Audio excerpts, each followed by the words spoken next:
The White Night Riots were a series of violent events sparked by an announcement of the lenient sentencing of Dan White for the assassinations of San Francisco Mayor George Moscone, and of Harvey Milk, a member of the city's Board of Supervisors who was among the first openly gay elected officials in the United States.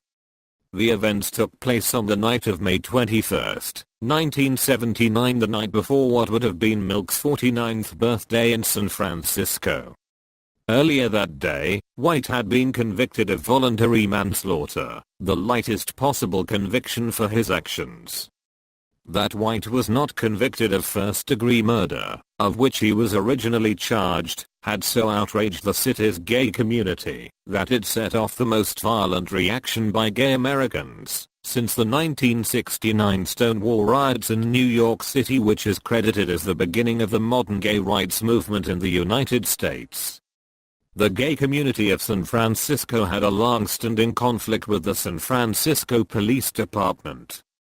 White's status as a former police officer intensified the community's anger at the SFPD. Initial demonstrations took place as a peaceful march through the Castro district of San Francisco.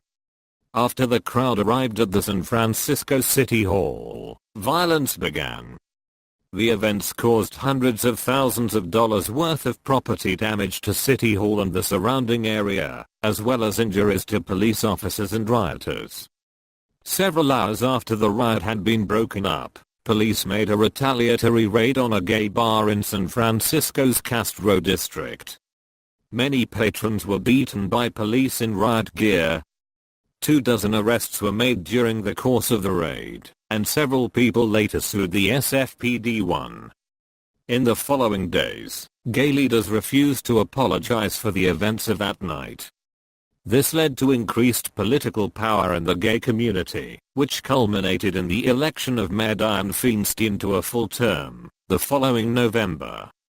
In response to a campaign promise, Feinstein appointed a pro-gay chief of police, which increased recruitment of gay people in the police force and eased tensions